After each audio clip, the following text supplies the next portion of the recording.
pernah habis dunia, sampai ke ujung batasnya, takkan berhenti hingga hatimu membeku. Kembali berputar arah, pulang padaku.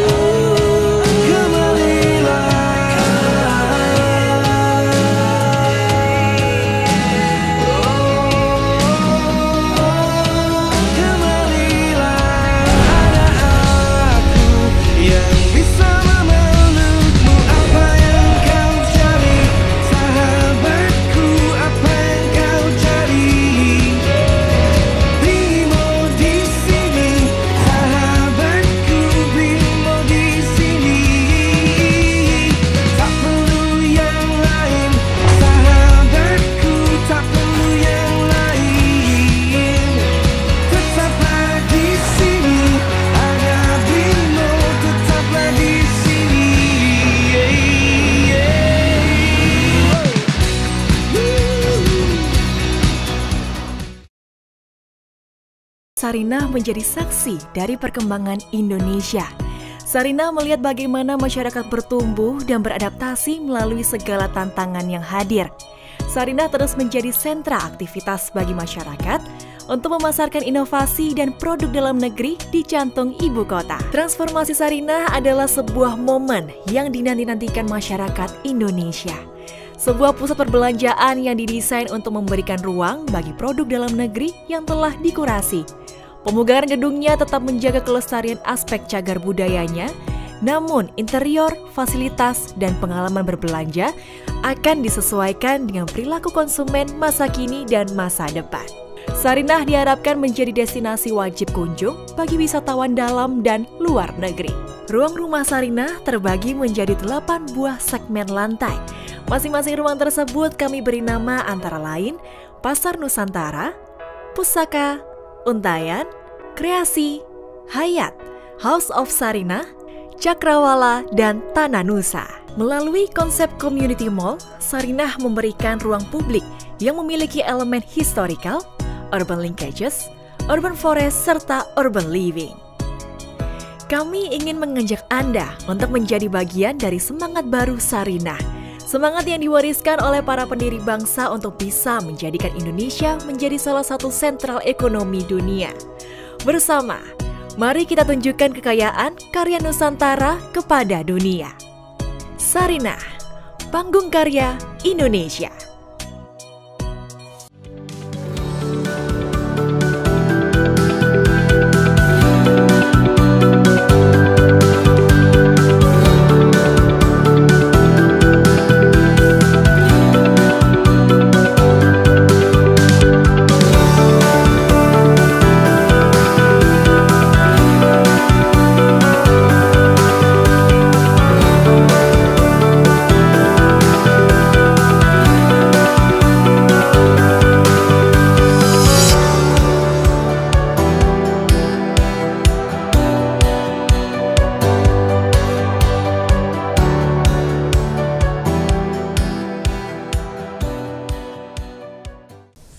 Hi, welcome to Sarinah Jakarta Content Week 2021, sponsored by Brimo.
Selamat datang di Jakarta Content Week 2021, Together Again.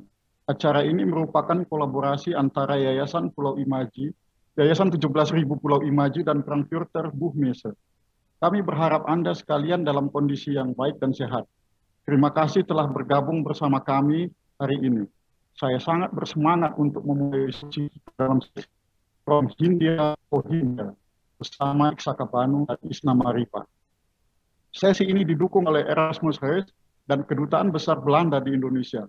Berhubungan dengan hal itu, saya akan membacakan sekilas kurikulum vitae Duta Besar Belanda untuk Indonesia, Bapak Lambert Reins. Baiklah, Pak Reins lahir di Bogor, Indonesia, tahun 1962.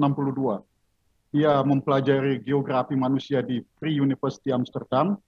Kemudian Pak Reins kembali ke Indonesia, Bandung, untuk belajar dan bekerja di tahun 1987 dan 1988. Sebelum di Indonesia, beliau menjadi diplomat di Vietnam, Rwanda, Costa Rica, dan juga Nicaragua, di mana beliau menjadi duta besar. Sebelumnya, ia juga menjabat sebagai inspektor di MFA, Kementerian Luar Negeri, dari tahun 2018 sampai 2019. Saat ini Pak Reins menjabat sebagai duta besar Kedutaan Belanda untuk Indonesia, Timor Leste, dan ASEAN. Sebelum kita mulai sesi ini, mari kita sambut Duta Besar Belanda untuk Indonesia, His Excellency Bapak Lambert Reins. Bapak Lambert Reins. Selamat sore Pak Reins, apa kabar Anda hari ini? Selamat sore Pak Koko, terima kasih menerima kami di sini. Saya sangat senang di sini. Terima kasih. Baik Pak, sama-sama. Langsung saja Pak Dubes. Yang mulia Bapak Duta Besar, kami sangat senang menyambut Anda di sini. Untuk memulai diskusi kita, apakah Anda dapat berbagi pandangan Anda mengenai kekuatan literasi sebagai bagian dari diplomasi dan sebagai bagian dari hubungan antar negara, termasuk dalam hal rekonsiliasi dan memperkuat hubungan Indonesia-Belanda di masa kini? Silakan Pak. Thank you, Pak Koko, and I'm sorry that I have to speak in English because my Indonesian is still very basic. I'm still learning every day of this beautiful language. And thank you for raising the question and for having me here in your panel, because for me as a diplomat, probably literature is one of the most powerful and useful tools which you have as diplomats. And being a diplomat myself, I really love literature because diplomacy through literature is a kind of soft diplomacy. You know, we tend to say that in general that art connects and art binds people, but literature in particular, I think can work very well for cultural diplomacy.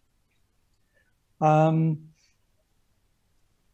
I think in particular, literature allows readers to imagine, for instance, foreign countries or foreign cultures.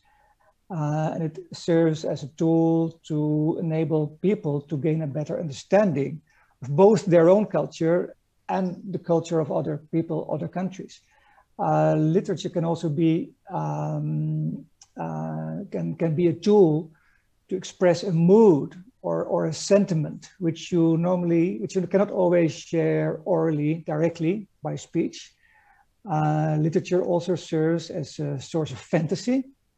How many people? As a source of fantasy. So like imagine the number of people who have never been in, say, Japan or the United States, but they all have a very clear idea about how that country looks like. It's their fantasy. But thanks to literature, they can build that fantasy. And of course, it does not really matter whether that fantasy or that image is realistic or not. It's their fantasy, it's their image. So I think that's the power of literature, that it makes you create your own world. Now, as a Dutchman, of course, I have to read Indonesian literature to understand Indonesian, but also to understand my own country. And the other way around, I think that works as well, in the sense that for an Indonesian person to get to know the Netherlands, I think you have to read Dutch literature on the Netherlands Indies, for instance. And there's a tremendous amount of titles available. of course, the old Tempo Dulu literature, but also contemporary literature about the past and about the present.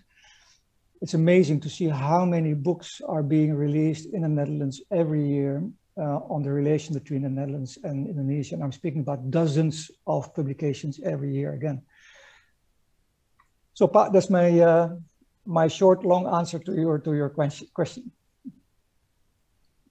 Menarik sekali, Pak Duta Besar. Baik, pertanyaan selanjutnya. Sebagai pusat kebudayaan Belanda yang terkenal di Indonesia, Erasmus Huis punya peranan yang cukup aktif di pengembangan budaya, termasuk literasi di Indonesia. Dapatkah Bapak Lambert berbagi mengenai visi dan misi yang dibawa oleh Erasmus Huis mengenai literasi ini, terutama program-program Erasmus dalam bidang literasi dengan negara-negara lain, terutama Indonesia? Silakan, Bapak. Right. Okay, Pak. As you can see, I'm working from home. I'm working in my study, in my own little library. But under normal circumstances, I would have been having this conversation with you from our library at the Erasmus Huis. The Erasmus Huis is our Dutch cultural center, and it's part of the embassy. It was already founded more than 50 years ago. And it started with a library, and the library is the core, is the heart of this Erasmus Huis.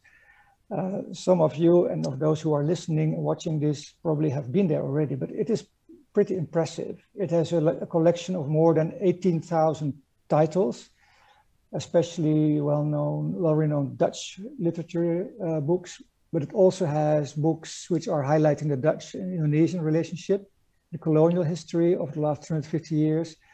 For example, the book which was published last year by David van Rijbroek, actually a Belgian author. We also select new contemporary literature, such as the books of Marieke Lucas Reineveld, The Discomfort of Evening, which will also be discussed, I think, during JAC Tent, Marieke being a guest star this year. Now, which books do we select? Do we not select? What we try to select is the books which fit within our policy goals, connecting the Netherlands to Indonesia and paying attention to our Dutch core values, which are trying to be innovative, inclusive, and open-minded. So literacy is part of our embassy's cultural policy. We believe in literature as an important pillar for democracy, and therefore also for our embassy program. For instance, focusing on supporting freedom of speech and press freedom. Now, in order to make Dutch literature accessible to a wider group of visitors, we also acquired Dutch literature in English translation. For example, the book of Marieke Lucas Reineveld, and also a very well-known publication by Rutger Bregman, can be found in Dutch and English in our library. Now, the second goal in our literature policy is our family program, in which we give more attention to stimulating children to read. Currently, we are actually in contact with Indonesian publishers to translate and to publish Dutch children literature into Bahasa Indonesia. So, and our intention, our goal is to at least have translated one Dutch children book every year. I can go on this Erasmus library forever because I really love the place. If you haven't been there, please go there. I have very good news because we are going to reopen the Erasmus Huis. We are going to reopen the library, I think in this month. So please, you all be welcome. Baik, Pak. Terima kasih. Di pertanyaan terakhir ini saya ingin menanyakan opini Anda mengenai buku-buku yang ditulis oleh para penulis Indonesia yang berkaitan dengan tema kolonialisme dan postkolonialisme. Keduanya yang berkaitan langsung dengan hubungan Indonesia-Belanda, baik di masa lalu maupun di masa kini. Juga mengenai dampak tidak langsung dari kolonialisme dalam membentuk dunia literatur dan literasi untuk orang-orang yang pernah merasakan dijajah oleh koloni Eropa. Silakan, Bapak.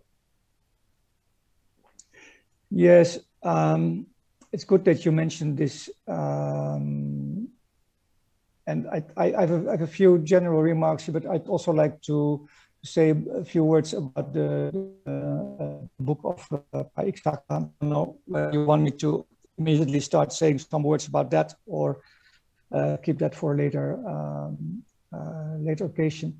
But what I can say that I think for Indonesia, as a relatively young nation, it's important to have access to a wide range of books, from the dialogue about norms, about values, universal freedom, to also well-written historical literature. Books influence society in so many ways, and we have to, also as government, I think, take into account the importance of books for our own education and our own well-being, because books do broaden your perspective, and in a critically way also challenge our perceptions. Now, I think, speaking about the past, I'm happy with your question relating to the past, and I think we need to reflect on our past. And especially, I think it's important to make history a more inclusive story. History is not about them, about the others, you know, a long time ago, but it's about ourselves. It's about here and it's about now. History is not stuck in the past. So what we remember and how we remember helps us understand who we are now. I am the product of my own history. I'm the product of the history of my society, of my country, and also the country where I was born in, Indonesia. And of course, the same holds for Indonesians. So to give an example, in the Netherlands at the moment, thousands of young people, we call them the third or even the fourth generation after the war, the decolonization war. Thousands of these young people now are trying to find and to come to terms with their own identity. For them, the question is, okay, who am I? And who was my grandmother or my great-grandmother who lived in Hindia Belanda, in the East Indies? And interestingly enough, that generation, those voices now are more vocal than, so to say, 25 or 50 years ago. So people start realizing that, yes, that history is part of themselves. History makes your identity. So for me, it's a very relevant, I think, part of our life. And I'm very happy that in books and literature, you find that reference to history. So I don't know if I may say a few words about the book of Iksaka. Yeah. Waktunya, mohon maaf Pak, Yang Mulia Pak Duta Besar. Yeah, so that I have just a few words about the book of Pak Iksaka, because Okay. I only read a few chapters, but there are two things which struck me the most. First is the very accurate description of the surprise and the disbelief which you see amongst the Dutch that the colonial period was over. The Dutch simply could not believe it. You see it, for instance, in the chapter on Farewell to Hindia, Selamat Tinggal Hindia, the person Geertje. And to give an example, I live here in a house in Menteng, which was built in 1948.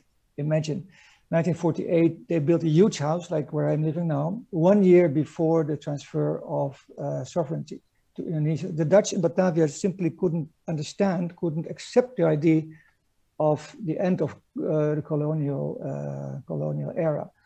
And I think it was very well written, actually, in the book of Iksaka, that struggle by the Dutch. And actually, the Indonesians were much further ahead with that, with acceptance and the emergence of that idea of the end to colonization. I have here, I'm very proud of it. It is the original copy. Oops, how do you call it?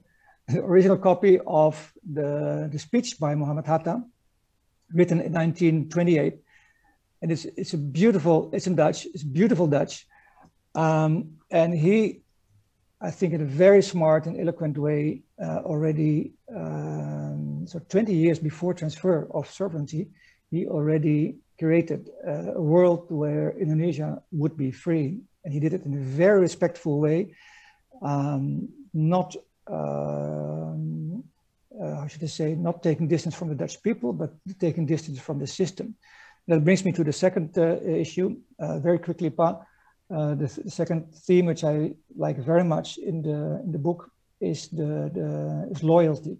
It's about loyalty, the struggle, the dilemma, whose side to choose. So, for instance, on page 67 in the book, I read just one sentence. It is, do not question their loyalty. We should question who gave those insane orders. That was about the war. So the book is very mild about the individuals in the book, and even about the typical Dutch colonial protagonist, but it is harsh about the system.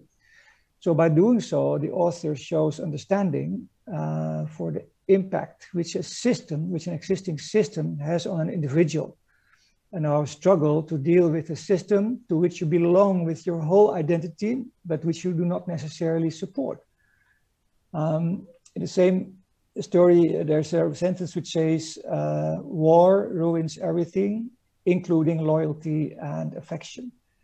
So it is a system which forces us to do things which go beyond our human values. And actually, that was exactly the main message also of Muhammad Hatta in that speech, which I showed to you. So he was quite mild in his judgment of the Dutch people, as well as in his personal relation with the Dutch. But he gave a very strong warning against the system of colonialism. So I see similarities with the way Pa Ixaka is writing, on the one hand, showing understanding for individuals, for the human beings in his stories, and at the same time giving a very clear and strong warning to what it means to our lives if you add more weight to the functioning of the systems than to the human values. So that's a bit of my personal reflection on the book, Pa. And sorry for taking so much time. Thank you very much. Terima kasih, Bapak. Terima kasih untuk jawaban yang Anda, yang mulia Bapak Duta Besar. Saya dan kedua narasumber merasa terhormat bisa bergabung bersama Anda dalam sesi From Hindia for Hindia. Kami senang mengetahui ketertarikan dan dukungan Anda melalui sesi literasi di Jakarta Content Week. Kami berharap Erasmus Huis dan Kedutaan Besar Belanda di Indonesia dapat terus mendukung acara-acara literasi di Indonesia. Selanjutnya, kami akan melanjutkan dengan sesi diskusi dengan dua narasumber kami, Ixaka Banu dan Isna Marifa. Sekali lagi, Pak, terima kasih banyak telah meluangkan waktu untuk hadir di sesi ini, yang mulia Duta Besar, Bapak Lambert Vink. Terima kasih, Pak. Sin. Baik, saya langsung diskusi masuk. Saya kasih pengantar sedikit. Baik, novel berlatar sejarah atau fiksi sejarah adalah ragam sastra yang banyak ditulis di dunia, tidak terkecuali di Indonesia. Baik itu generasi penulis lama seperti Pramudia Anantatur, Remy Silado. Sekarang mau generasi penulis terbaru di Indonesia juga menulis novel yang berlatar sejarah atau fiksi sejarah. Misalnya Ardiwina Saputra dengan kumpulan cerpen Alur-Alur Merah. Beni Arnas di dalam novel Kepunan yang mengetengahkan resistensi terhadap pemerintah kolonial Belanda di Musirawas. Dan Ixaka Banu tentu saja dengan kumpulan cerita Semua untuk Hindia. Sebenarnya masih banyak pengarang Indonesia lain yang menulis dengan bingkai sejarah. Akan tetapi nama-nama tadi saya sebutkan hanya sebagai contoh. Bentuk perlawanan terhadap kolonialisme jalannya bermacam-macam. Mengutip pendapat Sartono Kartodirjo tahun 84, perlawanan rakyat Indonesia terdiri atas 3 fase. Pertama, perlawanan yang dilakukan pada abad ke-16 atau hingga abad ke-18. Peristiwanya adalah konfrontasi antara para raja penguasa dengan kolonialis yang dalam hal ini diwakili oleh Portugis, Inggris, dan Belanda. Kedua, banyaknya muncul perlawanan di berbagai wilayah hingga ke pelosok desa. Lazimnya tradisional dan sporadis. Bermunculan bandit, gerakan petani, dan terjadi huru-hara di tingkat lokal. Ketiga, perlawanan abad ke-20 yang terorganisasi. Banyak sosok terpelajar dan sejalan dengan lahirnya gerakan nasionalisme di tanah air. Nah, dengan adanya narasi sejarah ini, soal kolonialisme dan pasca kolonialisme tetap menjadi aktual dalam arena kesusastraan. Tadi telah kita singgung, ada beberapa karya sastra yang bersinggungan dengan kolonialisme. Kolonialisme tentu punya berbagai dampak terhadap bangsa Indonesia. Dampak moral salah satunya Hal ini bisa membuat masyarakat kehilangan identitas dirinya. Mereka bisa melampiaskan kemarahan dengan cara membunuh orang Belanda. Itu merupakan sebuah jalan alternatif yang dipilih untuk menuntaskan dendam kesumat. Dampak mental sebagai korban yang terjajah, ada juga yang memilih jalan bunuh diri supaya bisa terlepas dari masalah yang membelenggu. Tokoh-tokoh yang Bumi Putra, terlebih kaum perempuan, menjadi terpinggirkan karena dimarginalisasi, miskin secara ekonomi, dan mengalami pelecehan seksual. Akan tetapi, ada juga tokoh-tokoh Eropa yang punya peran sentral atau narator dalam karya sastra. Tingkahnya tidak seperti orang Eropa yang kebanyakan. Malahan ada beberapa di antara mereka yang bersikap baik hati dan punya empati tinggi terhadap kaum Bumi Putra. Max Havelaar karya Multatuli misalnya.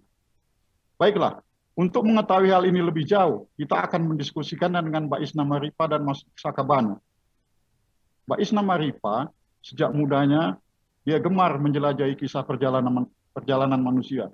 Ia menulis novel Sapaan Sang Giri yang berlatar Jawa dan Afrika Selatan.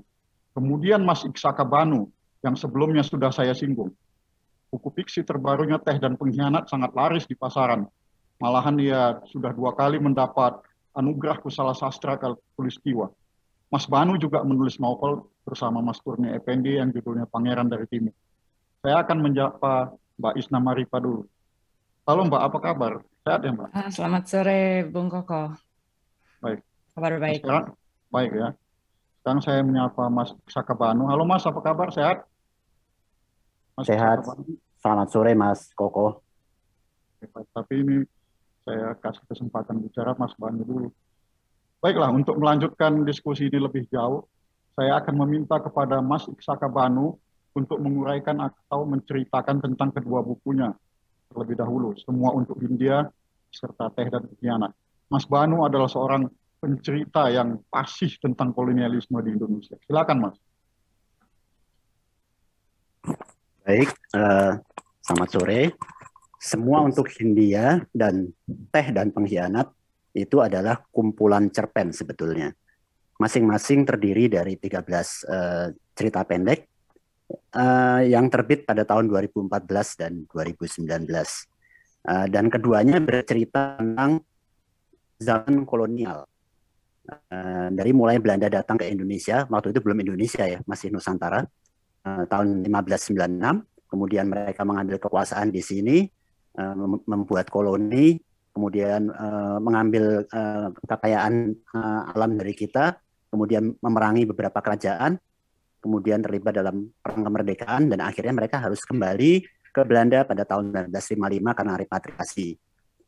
Pendek kata, hampir semua kejadian penting, hampir semua peristiwa sejarah besar dengan tokoh-tokoh besar, baik Belanda maupun Indonesia, misalnya Jan Pieter Soenkoen, Cornelis de Houtman, Pangeran Diponegoro, atau Sentot Prawiro-Direjo, itu ada semua di dalam buku saya, tetapi mereka hanya hadir sebagai latar.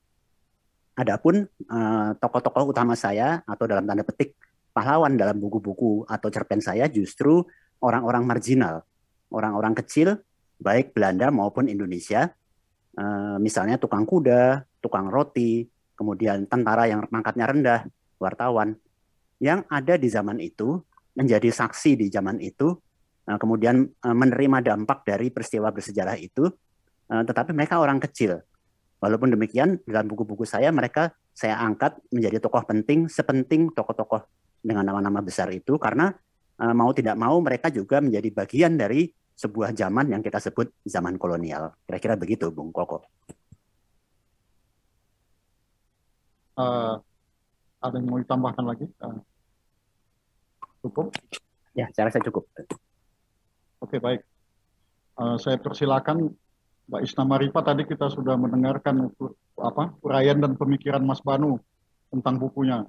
Novel itu merupakan karya seni yang pantas dihargai. Untuk itu, sekarang saya persilakan kepada Mbak Isna untuk mengungkapkan gagasan-gagasannya yang tergambar dalam novel Sapaan Sang Giri. Silakan. Oke, terima kasih Bung Koko. Saya coba sesingkat Mas Banu ya. Tapi buku Sapaan Sang Giri ini sebetulnya berusaha untuk menggambarkan awal-awal terbentuknya suatu komunitas berasal dari Nusantara yang sekarang dikenal sebagai komunitas Cape Malay di South Africa, di Afrika Selatan. Tokoh utamanya adalah seorang petani dari Jawa Tengah, dari daerah Ungaran, dan putrinya, petani itu namanya Parto, dan putrinya bernama Wulan. Mereka menjadi pekerja di Afrika Selatan, di suatu tempat yang di buku sejarah kita kenalnya sebagai Tanjung Harapan, tapi mereka menjadi pekerja yang dan dianggap budak pada masa itu. Tentunya pekerja kasar kebanyakan diperjualbelikan, jadi mereka menjadi bagian dari komunitas itu.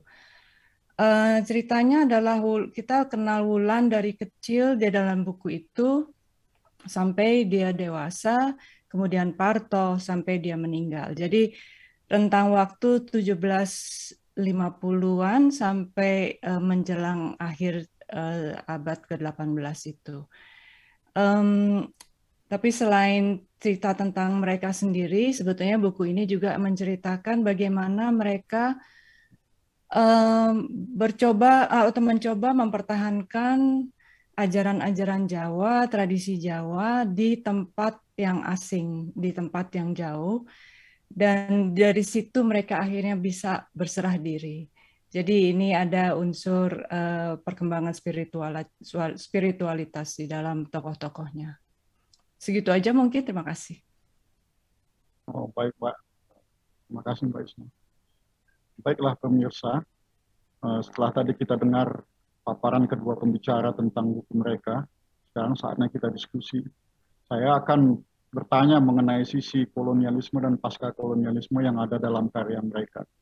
Namun tidak menutup kemungkinan juga pertanyaan mengarah ke proses kreatif mereka dalam menulis. Pada Mas Sakabanu dulu ya. Mas Sakabanu, mengapa tema kolonialisme itu mendapat perhatian Mas Banu dalam menulis? Silakan. Ya, menurut saya zaman kolonial itu adalah suatu zaman yang unik ya dalam periode sejarah Indonesia. Selain unik, dia juga memakan waktu yang cukup lama. Meskipun bervariasi, ada yang mengatakan 150 tahun, 50 tahun, 350 tahun, tapi yang jelas periode itu lama. Tapi lucunya atau tragisnya adalah periode itu tidak dikenal dengan baik oleh kebanyakan orang Indonesia, terutama generasi kita hari ini ya. Atau kalaupun dikenal, mungkin itu dikenal secara garis besar saja, seperti pelajaran-pelajaran sejarah yang kita terima di sekolah, sangat hitam putih, di mana Belanda karena dia berada di pihak penjajah, maka dia jahat semuanya tuh tanpa kecuali. Lalu Indonesia karena berada di sisi yang dijajah, maka mereka tuh tidak ada yang salah, jadi suci semuanya tuh. Nah, barangkali hal itu terjadi karena ada asumsi bahwa zaman kolonial yang direkam oleh para sejarawan Belanda dalam historiografi kolonial itu dianggap hanya direkam dan ditujukan kepada orang-orang Belanda yang ada di Indonesia pada saat itu. Sehingga dengan demikian tidak memiliki kekuatan atau rasa nasionalisme yang tinggi ketika dioper ke Indonesia. Tidak memiliki suatu modal untuk mengembangkan karakter bangsa secara nasional. Karena itu sifatnya sangat Belanda. Mungkin karena ada asumsi seperti itu, maka terjadi suatu sudut pandang yang sangat hitam putih. Nah, padahal apalagi sekarang sudah ada historiografi nasional ya, yang kita tahu bahwa historiografi nasional itu adalah antitesis dari semua yang dikatakan di historiografi kolonial, sehingga orang semakin tajam melihat historiografi kolonial itu sebagai sesuatu yang lebih baik kita hindari saja karena itu tidak sesuai, tidak akurat dengan kita. Padahal kita harus tahu bahwa sejarah itu berjalan lurus, sejarah itu berjalan simultan, tidak bisa dilompati. Apa yang ada di masa lalu itu mempengaruhi kita hari ini. Dan kalau masa lalu kita itu berimpitan dengan masa lalu orang Belanda, dengan nyonya-nyonya, dengan para menir, dan kemudian mereka kawin-mawin dengan nenek moyang kita, maka tentu harus kita akui juga sebagai bagian dari sejarah kita, tidak bisa dilompati. Dan kalau sudah kita akui sebagai bagian dari sejarah kita, tentunya kita juga harus pandang masa itu sebagai seperti hari ini. Ada Belanda jahat, ada Belanda baik, ada orang Indonesia jahat, ada orang Indonesia baik. Tidak hanya hitam putih seperti yang kita terima dalam pelajaran sejarah itu. Kira-kira gitu. Dan kalau sudah menerima seperti itu, tentunya kita juga lebih baik tidak meneruskan penghakiman kita terhadap masa lalu yang berlebihan. Karena seharusnya kita sekarang ada dalam tahap rekonsiliasi. Nah, hal-hal seperti itulah yang membuat saya tertarik untuk melirik zaman kolonial itu sebagai materi tulisan saya. Kira-kira begitu, Bung Koko. Menarik, Mas Sakapan. Nah, selanjutnya, apa yang membuat Mas Banu sebagai penulis menghadirkan orang Eropa ini sebagai tokoh sentral, narator yang punya empati terhadap orang Bumi Putra? Bisa diceritakan, Mas Banu? Ya, sebetulnya itu cukup sederhana ya. Saya punya dua alasan untuk memakai orang Belanda sebagai narator. Yang pertama, saya ingin membuat suatu pembedaan atau diferensiasi dari pendahulu-pendahulu saya yang sudah menulis masa kolonial itu dengan sangat fasih, dengan sangat bagus, tetapi dari sisi orang Indonesia. Nah, saya berpikir kalau saya ingin menyampaikan sesuatu yang baru, mungkin ada baiknya saya memutar mejanya. Jadi saya mencoba menggunakan sudut pandang orang Belanda untuk melihat orang Indonesia, untuk melihat sejarah Indonesia. Itu yang pertama. Yang kedua, tadi sudah saya sampaikan bahwa saya ingin ada dalam suatu misi untuk menceritakan bahwa sejarah itu penuh anomali dan tidak hitam putih. Nah, cara yang paling tepat menurut saya adalah menggunakan point of view atau sudut pandang orang pertama tunggal, atau saya ya, atau aku tuh. Nah, kalau akunya itu orang Indonesia, maka akan sangat terbatas sudut pandangnya. Karena saya juga ingin menceritakan ada kebobrokan di sistem politik di tengah orang Belanda, ada suatu konspirasi untuk membunuh Gubernur Jenderal Baron von Inhofe, ada lagi rencana balas dendam Jan Pieter Soenkun untuk membantai penduduk Belanda. Tentu itu tidak bisa disampaikan bila sudut pandangnya orang Indonesia, karena kita tahu pada masa itu orang Indonesia memiliki jabatan yang tidak tinggi. Mereka paling banter hanya jongos atau budak. Dan setelah politik etis masuk pun mereka pun masih bisa masuk dalam menjadi pegawai negeri Belanda, tapi dengan jabatan yang rendah. Jadi tidak mungkin mereka bisa melihat hal-hal yang penting seperti itu kalau bukan dari sisi Belanda. Kira-kira begitu, Pak Mas Koko. Baik, Mas. Selanjutnya ini ada lagi tentang isi kumpulan cerpen, Mas. Apa harapan Mas Banu ketika mengemukakan watak salah satu tokoh protagonis, misalnya Maria Hertruida atau Hertje dalam cerpen Selamat Tinggal Hindia? Dia lebih dekat loh kepada orang pribumi dan nggak mau mengikut pengungsi kulit putih lain menuju kapel Ursulin ya dalam cerita itu. Atau tokoh Bastian de With dalam cerpen Semua Untuk Hindia, dia wartawan Belanda yang sayang sekali dengan seorang gadis Bali yang Tabi namanya. Silakan, Mas. Ya, sebetulnya tokoh Hertje dan Bastian de With itu mewakili dua karakter orang Belanda yang ada di Indonesia. Kita tahu bahwa ada dua karakter orang Belanda di Indonesia. Yang pertama, para trekkers. Trekkers itu adalah orang Belanda totok, Belanda asli yang datang ke sini, ke Indonesia, tinggal untuk beberapa waktu lamanya, bekerja di sini, kemudian 5 atau 10 tahun kemudian ketika dia sudah pensiun atau dia sudah terpenuhi impiannya, dia pulang ke Belanda. Lalu ada lagi kaum Blijver. Blijver itu mereka datang ke sini, tapi tidak pulang. Mereka tinggal di sini, beranak pinak, membentuk suatu koloni beberapa generasi, walaupun nantinya mereka mau nggak mau tahun 1955 harus pulang juga karena repatriasi.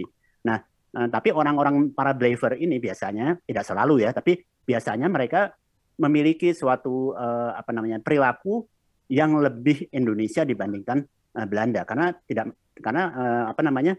mustahil, karena mereka memang sejak kecil dibesarkan di lingkungan orang Indonesia, bahkan mereka punya babu yang menceritakan dongeng-dongeng tentang Indonesia kepada mereka, sehingga masuk akal bahwa alam pikiran mereka lebih Indonesia dibandingkan para trekkers.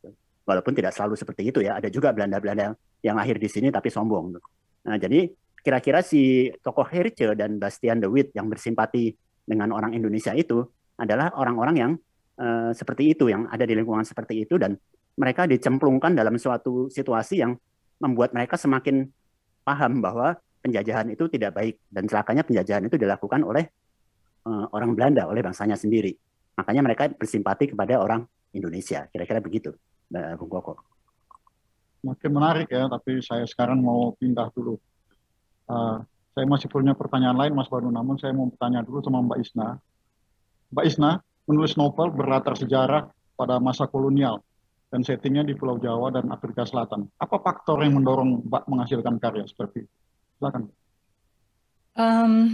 2015 saya ada kesempatan untuk ke Afrika, sebetulnya untuk kunjungan pekerjaan, tapi kemudian karena harus lewat Cape Town, ada kawan yang mengajak saya, ayo kita jalan-jalan di Cape Town beberapa hari. Tapi di situ saya melihat display museum, kemudian berkenalan dengan beberapa orang Cape Malay, kelompok Cape Malay, dan di situ baru terbuka sekali mata saya bahwa mereka sangat bangga dengan identitas mereka sebagai keturunan orang Jawa. Kebetulan mereka menyatakan turunan Jawa, tapi mereka banyak tidak tahu kenapa nenek moyang mereka dibawa ke sana, apa yang terjadi di Nusantara, dan tidak banyak tahu tentang kebudayaan di Nusantara. Walaupun dari kita ngobrol-ngobrol satu siang itu saya bisa menangkap bahwa mereka masih banyak ciri-ciri kekeluargaannya,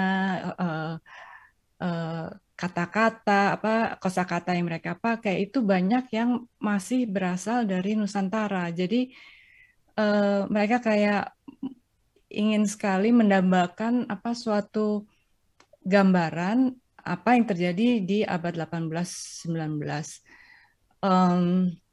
Jadi setelah kunjungan pertama itu saya kemudian riset sendiri, kemudian berkunjung lagi 2017 untuk melakukan riset tambahan untuk buku ini. Jadi sebetulnya buku ini harapannya adalah bahasa Inggrisnya nanti bisa dibaca oleh kawan-kawan dan lingkungan atau komunitas Cape Malay di Afrika Selatan.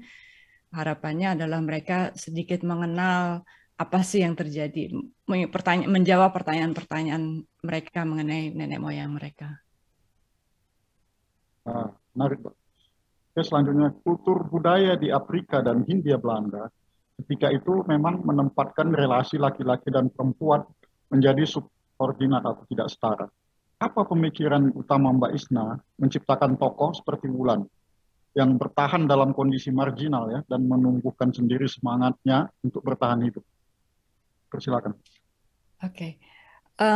Saya rasa ada dua faktor ya. Yang pertama adalah saya coba dari informasi yang saya dapat ngobrol-ngobrol dan juga dari baca-baca referensi, saya amati bahwa budaya Cape Malay adalah campuran antara berbagai budaya Nusantara. Jadi bukan hanya Jawa, tapi juga ada budaya Bugis, ada Banten, mungkin ada Sumatera, tapi juga ada campuran budaya dari subkontinen Asia Selatan. Jadi ya Bengal, India.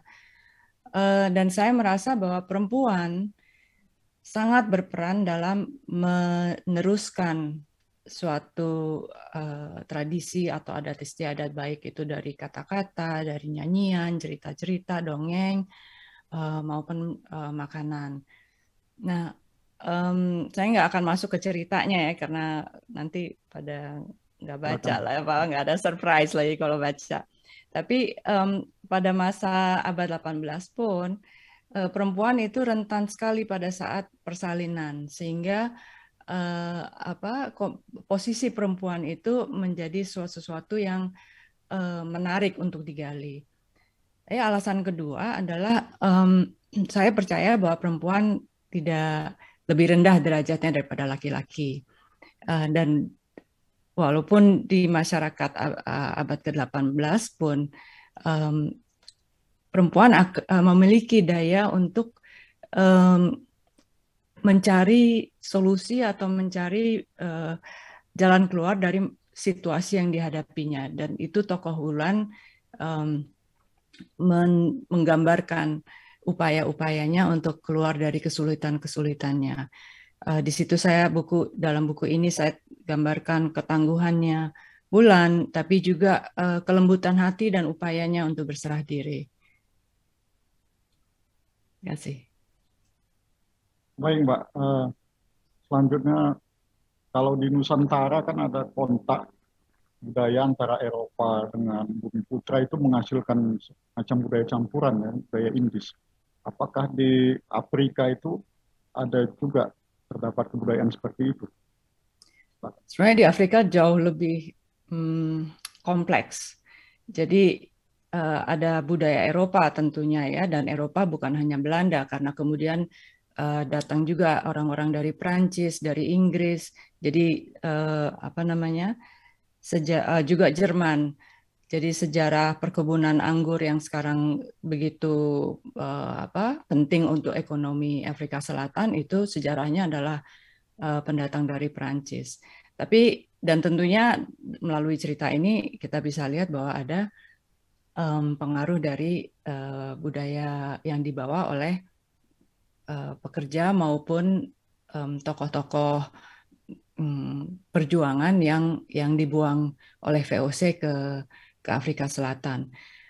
Tapi juga ada budaya penduduk asli yang sangat kompleks. Jadi itu malah saya betul-betul merasa nggak banyak tahu tentang itu, karena itu sesuatu penelitian yang jauh lebih dalam lagi. Contohnya seperti ini, setelah apartheid dihapuskan, dalam konstitusi Afrika Selatan dikenal 11 bahasa nasional, yaitu bahasa-bahasa dari suku-suku penduduk asli. Jadi bayangkan misalnya kayak di Indonesia bahwa ada 11 bahasa nasional, berarti dokumen misalnya, suatu dokumen atau buku harus diterjemahkan ke 11 bahasakah untuk bisa diakses oleh semua kelompok masyarakat. Tapi akhirnya sekarang yang menjadi bahasa sehari-hari lebih banyak ke bahasa Inggris dibandingkan apalagi dengan bahasa Afrikaans yang dianggap adalah suatu warisan dari masa apartheid, sehingga kalangan muda mengalami penolakan. Tapi percampuran budaya yang ada di Afrika Selatan itu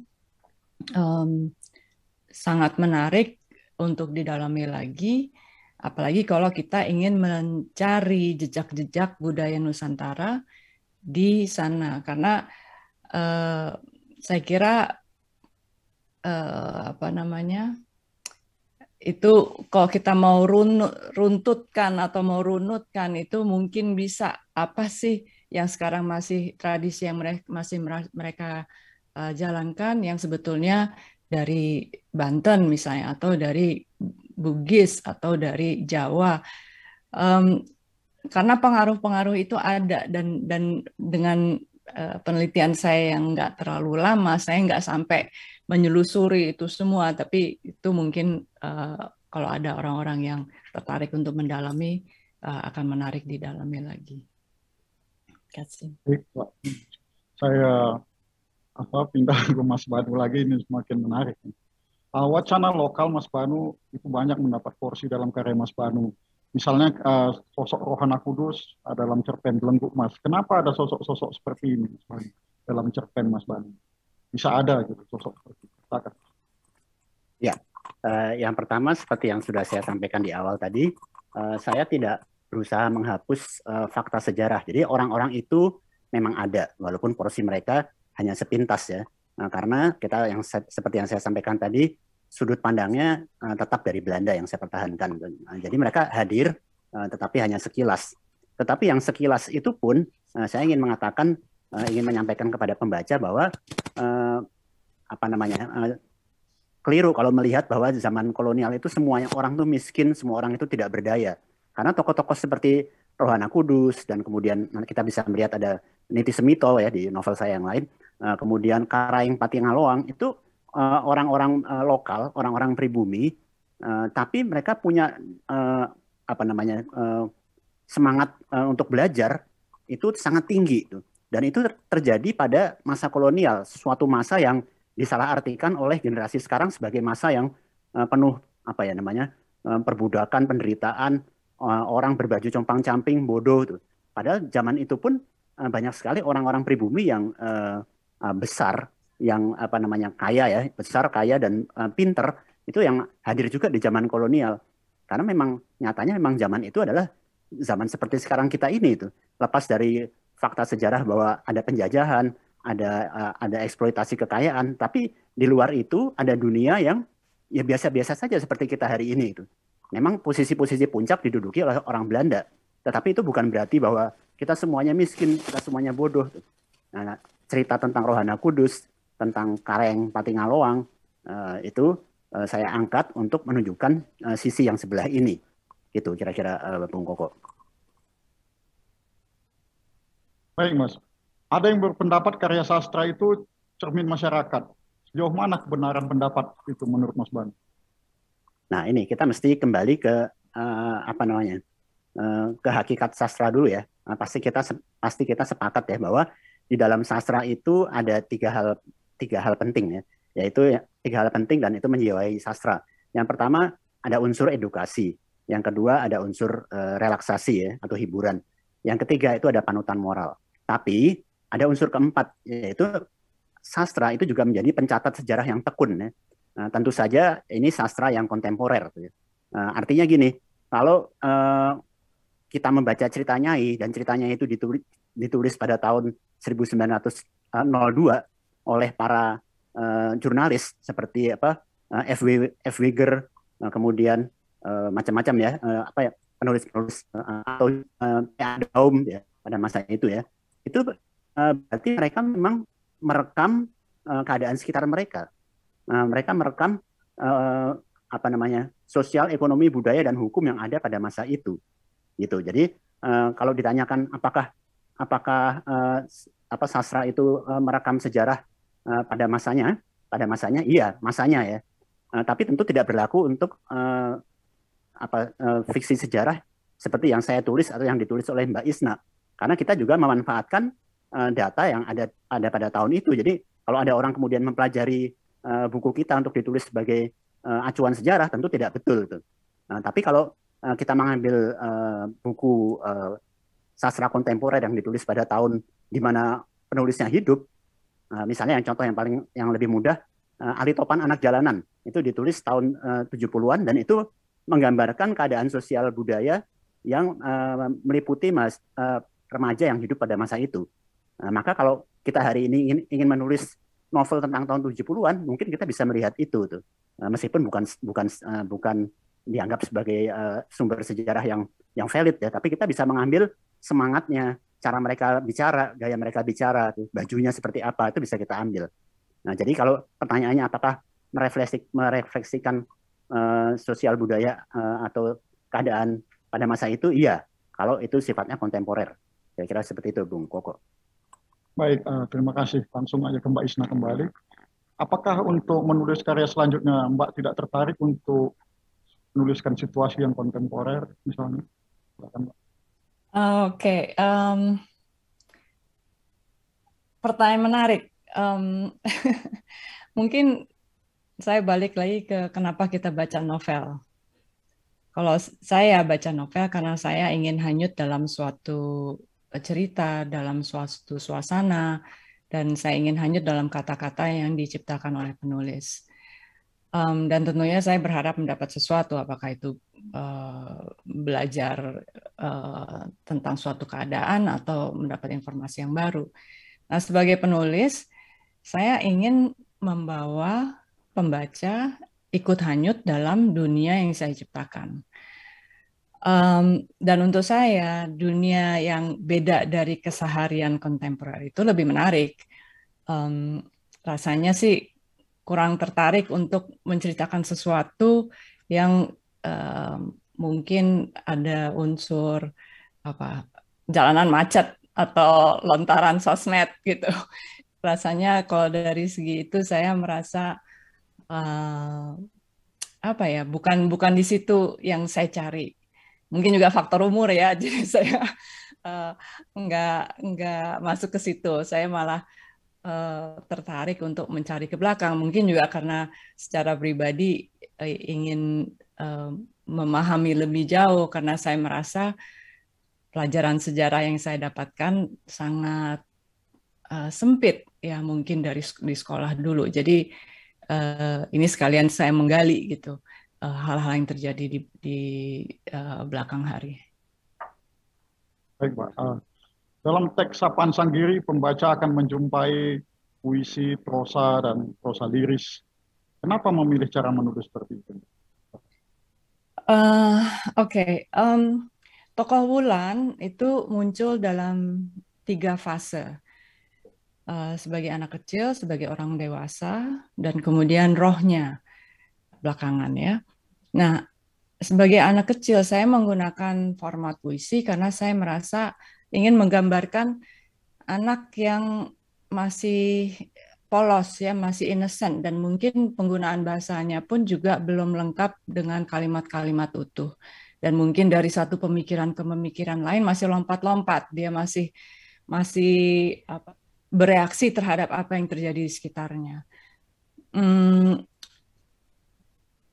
Kedua, saya sangat terinspirasi oleh sastra Jawa kuno, walaupun saya sendiri bukan ahlinya dan saya nggak bisa baca Hono Coroko, walaupun sudah ambil kelas beberapa kali, tapi luar biasa susahnya.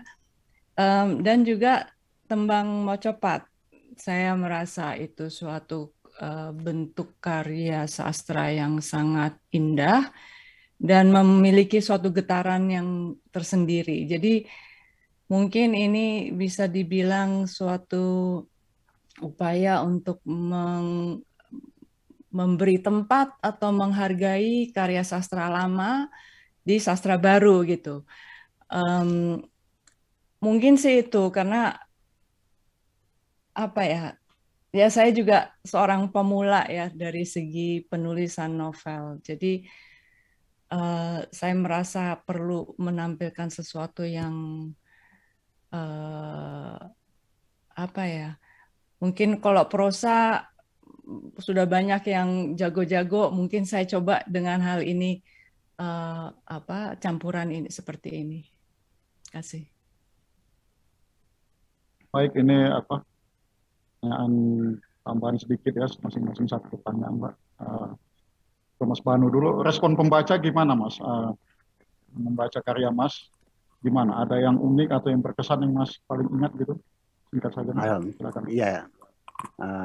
Ketika Semua Untuk Hindia itu diterbitkan awal ya 2014, itu banyak reaksi negatif ya, karena mereka merasa kok ini tokohnya Belanda.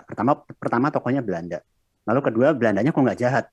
Ini banyak tokoh-tokoh Belanda yang tidak jahat di dalam novel saya. Padahal Belanda harus jahat. Kira-kira begitu yang mereka di kepala mereka begitu. Karena mereka belajar di sekolah ya seperti itu. Penjajahan itu jahat.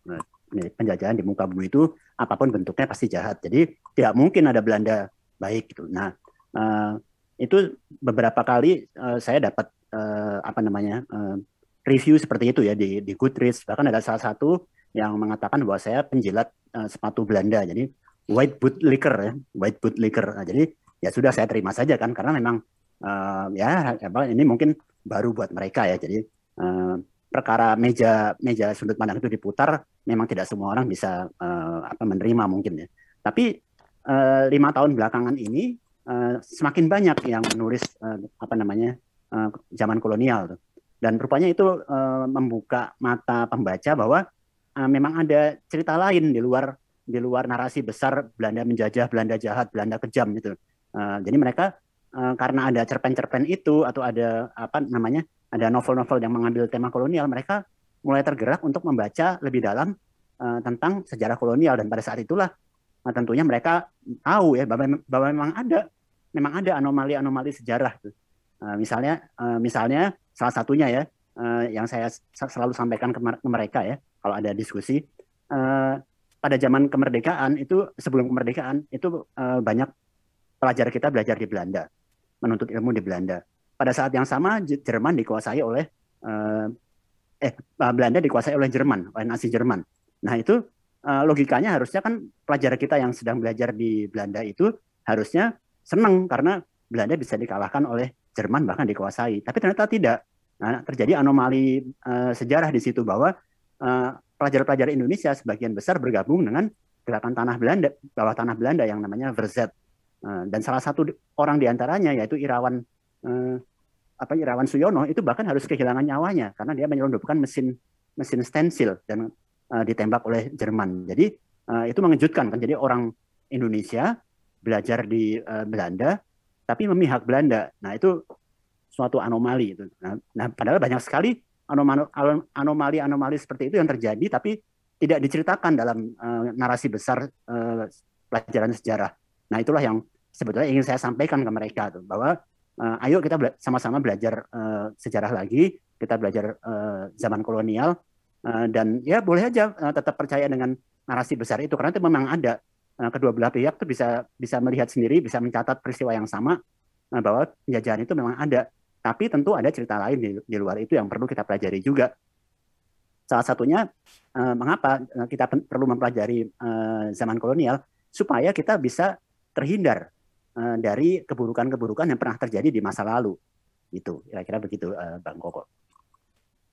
Silakan Mbak Isna, bagaimana reaksi pembaca terhadap karya Mbak? Mungkin saya karena relatif baru ya, baru 1 tahun dibandingkan sama Mas Banu yang sudah sejak 2014 ya. Jadi mungkin dari segi reaksi nggak sekaya apa yang Mas Banu sampaikan. Tapi reaksi-reaksi yang saya dapatkan adalah, oh iya ya, kita jadi dijadikan budak ya, orang kita dijadikan budak di Afrika ya. Kok kita nggak pernah tahu ya gitu. Kemudian mungkin reaksi juga yang sebetulnya mengejutkan bagi saya adalah orang-orang yang mengatakan bahwa mereka suatu saat udah beberapa bab dalam buku itu, kemudian bukunya harus ditaruh dulu karena mereka nggak tahan menjadi emosional dalam membaca buku itu. Baru setelah itu mereka baca lagi sampai habis. Tapi jadi emang apa ya, mungkin yang saya nggak sangka adalah bahwa buku itu akan mempunyai reaksi segitu kuat terhadap sebagian pembaca. Saya nggak katakan semua tentunya ya, tapi apa yang kemudian yang ditulis, dan ini banyak yang saya kenal sendiri, jadi mungkin juga agak bias, saya nggak tahu lah. Tapi mereka menganggap bahwa buku ini benar-benar menyentuh emosi mereka. Jadi, dan saya pada saat menuliskan nggak sama sekali nggak menyangka akan ada reaksi seperti itu. Baik Mbak, obrolan kita semakin menarik, tapi sayang waktu buat acara ini tidak cukup panjang. Saya ucapkan terima kasih kepada Mas Iksaka Banun dan Mbak Isna Maripa yang sudah berbagi cerita tentang karyanya. Terakhir, apakah ada closing statement dari Mas Iksaka Banun untuk acara kita ini? Oh ya, sebetulnya tadi sudah ikut disampaikan ya, bahwa saya pribadi sangat senang bahwa dalam 5 tahun belakangan ini semakin banyak penulis yang mengambil tema sejarah kolonial, dan mereka juga menuliskannya dengan netral, tidak hitam putih lagi. Buat saya itu suatu anugerah, suatu pembuka mata bagi para pembaca agar bisa meneliti, tertarik lagi untuk mendalami sejarah kolonial lewat buku-buku yang resmi. Jadi saya selalu senang karena semakin banyak fiksi sejarah yang ditulis akan memicu minat para pembaca yang semula tidak mengerti atau tidak paham ada cerita seperti itu di sejarah, sehingga mereka terpantik untuk mencari buku-buku sejarah yang resmi di mana mereka bisa belajar lebih detail tentang kejadian-kejadian anomali sejarah yang kita angkat dalam cerpen atau novel. Jadi sekali lagi saya sangat bersyukur dan saya sungguh sangat berharap lebih banyak lagi yang menulis cerita dengan latar fiksi sejarah kolonial supaya kita bisa mengejar seperti teman-teman kita di barat sana yang setiap hari sudah sangat sangat fluent, sangat fasih dengan sejarah negeri mereka masing-masing. Kira-kira begitu ya, Bang Koko. Ya, silakan Mbak Isna. Kalau saya mungkin malah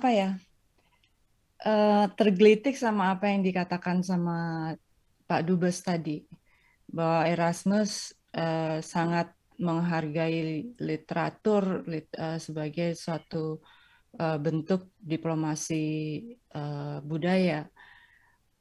Dan mungkin justru ini himbauan ke penyelenggara ya dan sponsor. Apakah kemudian kita bisa ada forum-forum diskusi dengan penulis-penulis di Belanda untuk melihat perspektif dari mereka dan ada pertukaran pandangan, karena apa yang dikatakan Mas Banu adalah sangat menarik bahwa nggak hitam putih, dan saya penasaran sekali sekarang jadi kepingin lihat buku-buku di Erasmus House, tapi tentunya saya nggak bisa bahasa Belanda jadi harus cari yang bahasa Inggris. Tapi kalau ada pertukaran seperti itu saya kira menarik karena itu memperkaya pengetahuan kita, juga pembaca juga mungkin akan tertarik untuk lihat untuk membandingkan perspektif dari sana dan perspektif kita untuk suatu masa yang kurang lebih sama gitu.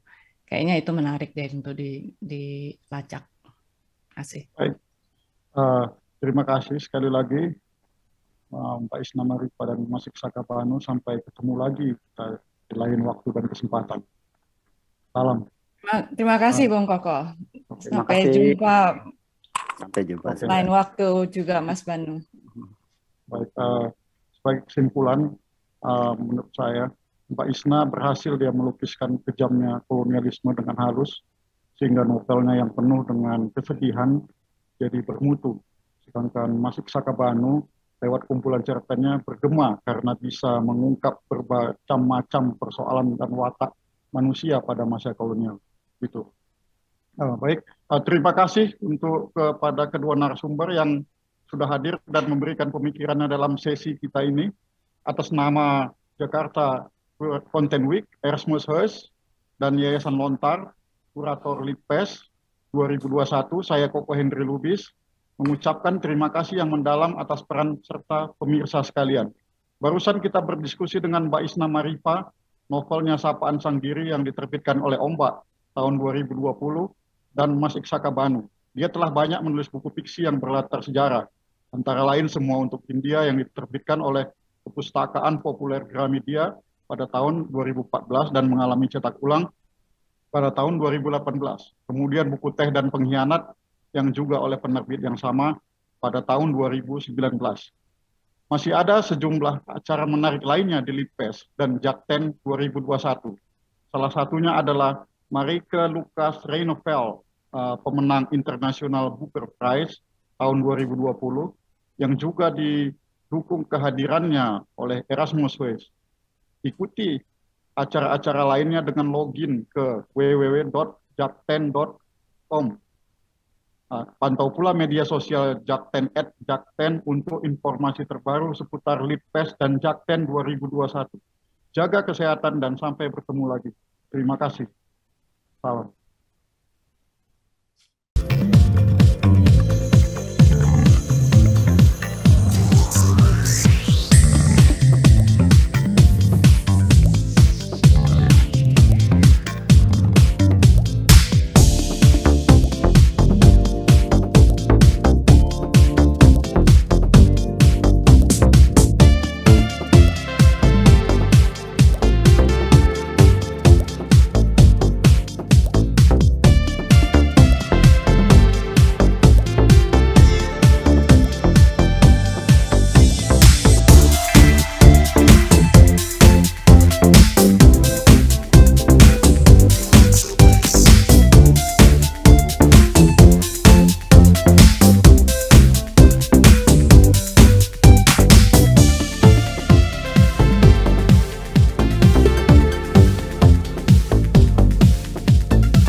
Thank you for joining us. We hope you enjoy the session of Sarinah Jakarta Content Week 2021, sponsored by Brimo.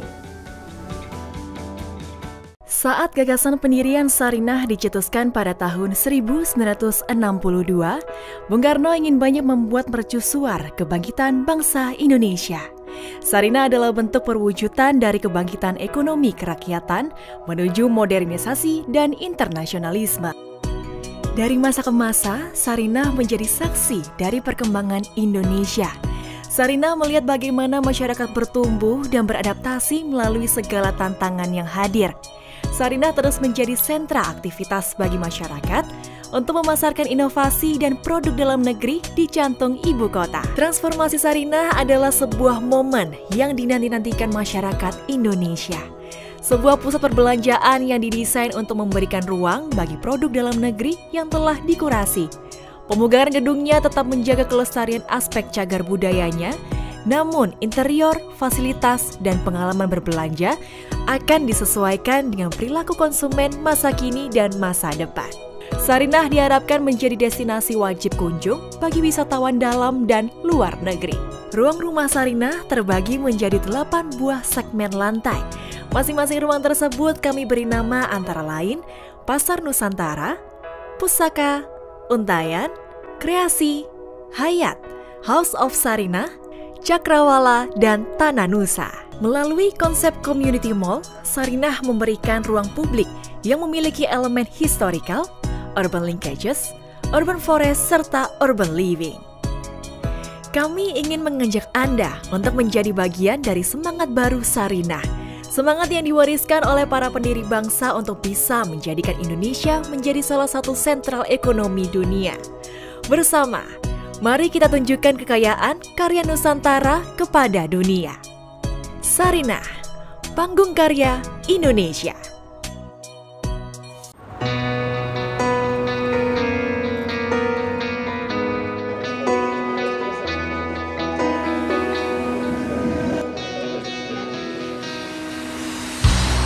Tak pernah